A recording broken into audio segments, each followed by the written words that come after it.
Welcome again to another Word from Stillwood, our home here in the Smokies. We appreciate your many responses to our earlier videos as we have considered the spiritual challenges we are facing now as we walk into an uncertain future through a risky present fraught with danger and big problems wherever we look. What we most hope to share with you today is that although we may feel profoundly alone at times, we're actually more together now in ways that we've never been before.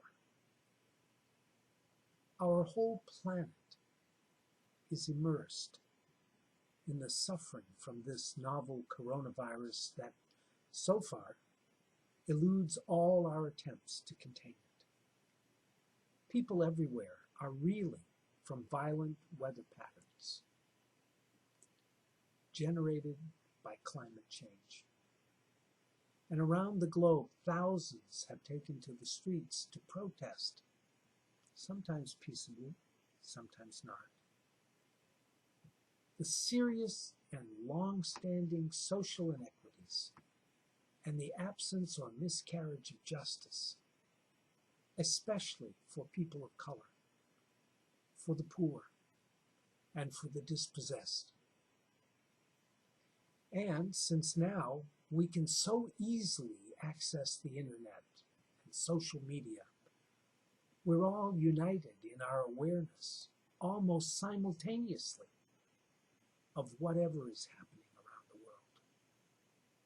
Be it wildfires in the western part of the United States, flooding in Asia, melting polar ice caps, political turmoil across the globe, and violence in cities both large and small.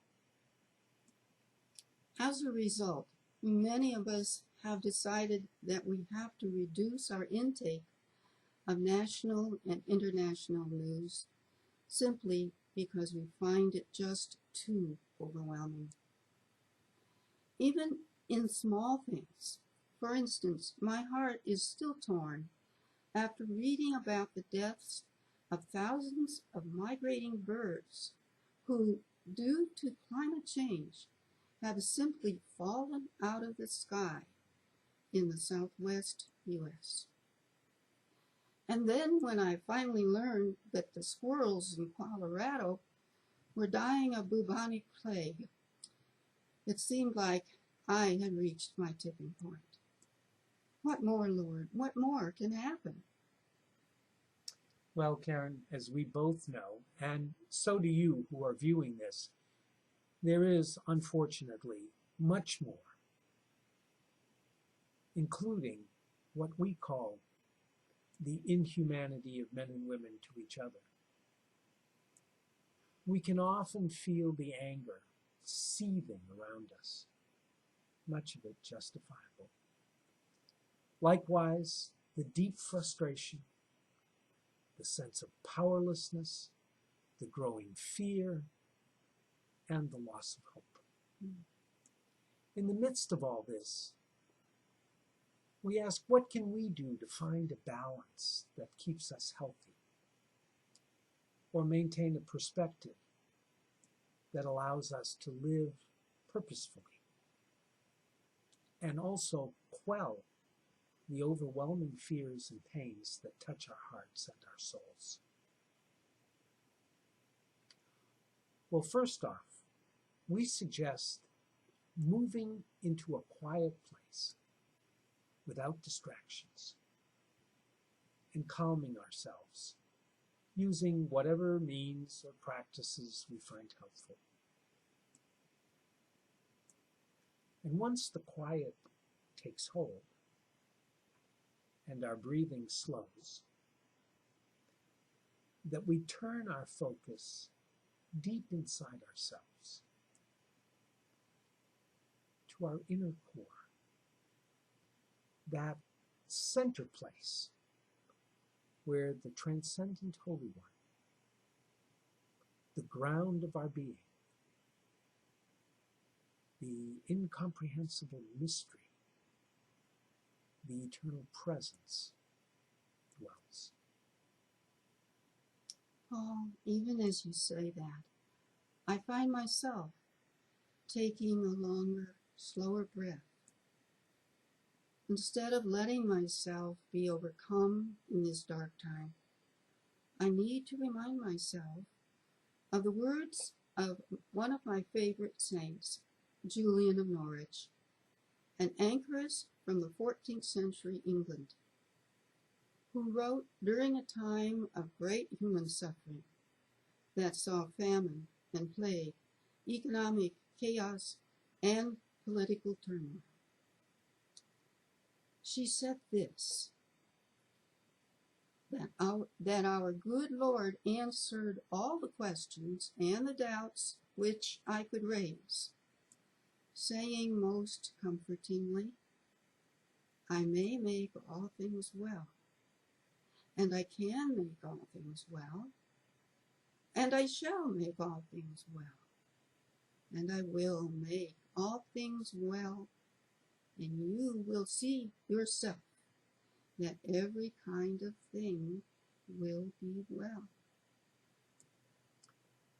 As you were quoting, Karen, I was noticing that while this is a really emphatic statement of intent, it doesn't include a timeline. So I suppose that we should all begin by praying for patience.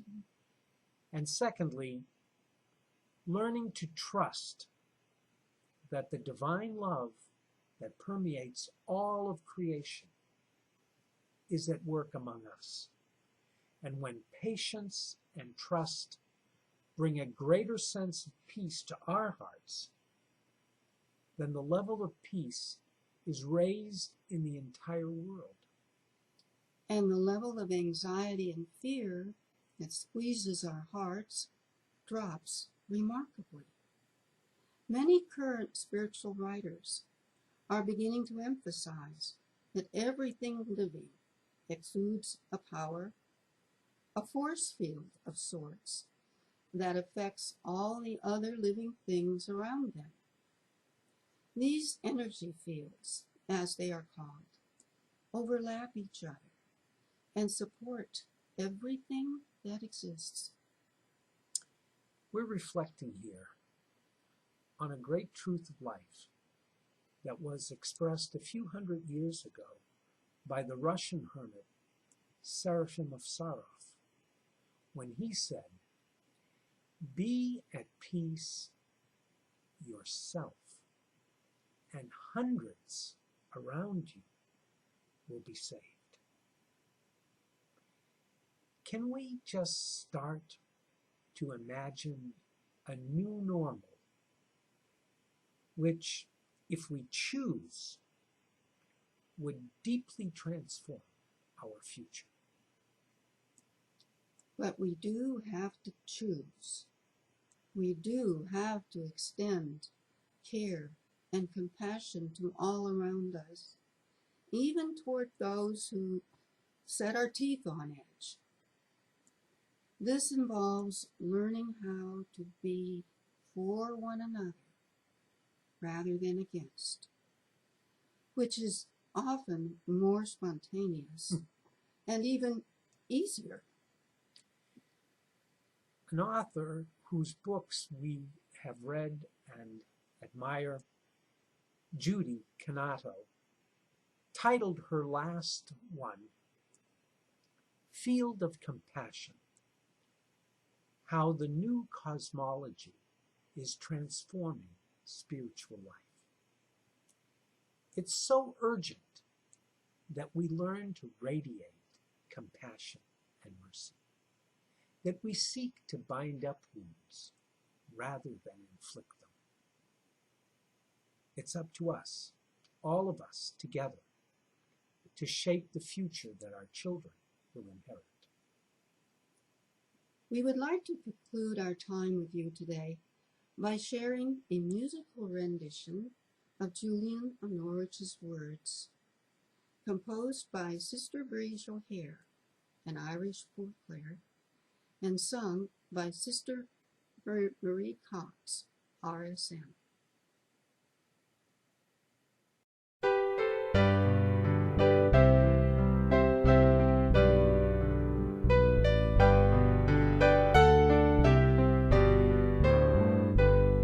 When our life on earth is ended, and the last day of the world, we shall all be gathered in the presence of our God, and in the things which now are hidden, which we cannot understand, we will then see clearly God's loving guiding hand.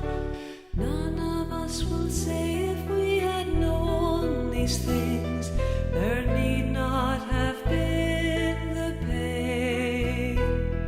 Instead, there will be joy at the amazing love in everything ordained, and we'll cry, Lord, may you be blessed, for all is well. Lord, may you be blessed, for all is well. Lord, may you be blessed, for all is well.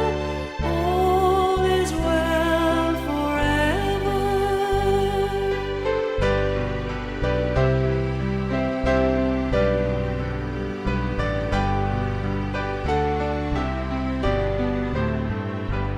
For in spite of all our pain and the sorrow we endure,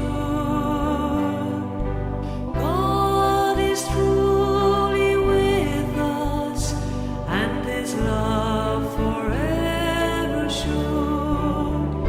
It is His will that we should know we are always in His care. God holds us in such love, we never need despair. For none of us will say, if we had known these things, there need not have been the pain. Instead, there will be joy at the amazing love in everything ordained, and we'll cry, Lord, may you be blessed, for all is well. Lord, may you be blessed, for all is well. Lord, may you be blessed, for all is well. All is well forever. Lord, may you be blessed, for all is well. Lord, may you be blessed, for all is well. Lord, may you be blessed, for all is well. All is well forever. All is